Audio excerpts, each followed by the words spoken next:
Brookfield Zoo. Yes.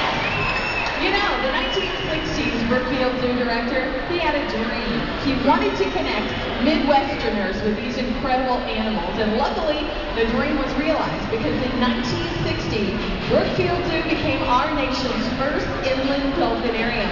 We had our very first show in 1961.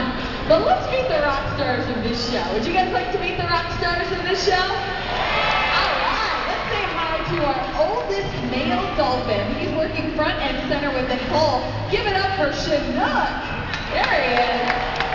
There's a special wave coming over to you from Chinook. Now he is stationed next to his lovely lady friend. This is the 28-year-old Topeko. She is the mother of two. It looks like she's swimming right there front and center, so you can get a good look at her. There she is. And she lives here at 7 Seas with her two beautiful daughters. The youngest is 4, and her name is Allison. We can see Allison here heading on over to the left side of the stadium to give you all a very special wave.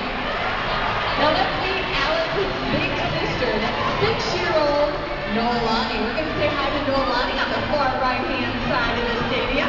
And not to be outdone by her little sister, it looks like Jamie, her trainer, has just asked the right side of the stadium to get a special little wave. Look out for that.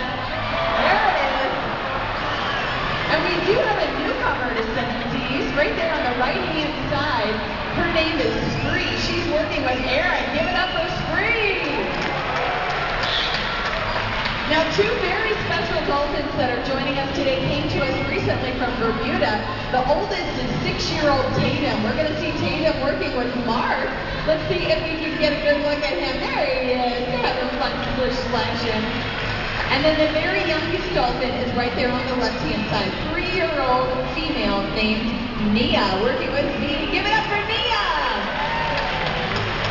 So that is our current cast of characters in 2010. But like we promised, we're going back in time to 1970. Do you remember the 1970s? Disco was king. How many of you guys did the disco back then? Yeah?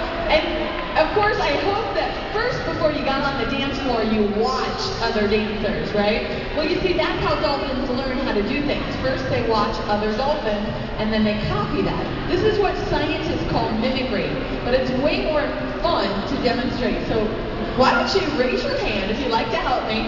Raise your hand, and we will take you on up. Would you like to help me? All right, come on over here. All right, we're racing on over here. How about the young lady here in the pink headband? Yes, you want to come? All right, I think we need some boys. What do you think? Come on over here. How about the young gentleman here in the mohawk? And how about the plaid shirt? Would you like to come too? All right, come on over here, guys. We got 2 guys, we got 2 girls, and you guys are going to meet over here with Allison and Danielle. We'll get half of you on one side and half of you on the other side. And each and every one of you out in the audience, sit back, relax, and check out mimicry in action.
Showing us how it's done.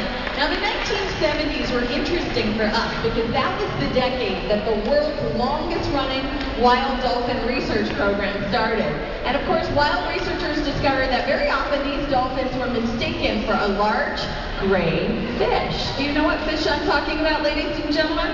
Let's see if these dolphins can do an impression. Allison's doing one, or Noelani was doing one right over there. There's Allison pretending like she's this large gray fish. What fish is she pretending to be, ladies and gentlemen? shark, you're right. Of course, dolphins have that triangular-shaped dorsal fin. Spree is showing you that that's pretty much the only thing they have in common, except for living in the ocean. Because Tapico's showing you a shark. No, they would move their tail side to side. You see, dolphins move their tail up and down. But I think these dolphins have got their Halloween costumes in the bag. What do you think, ladies and gentlemen? Yes.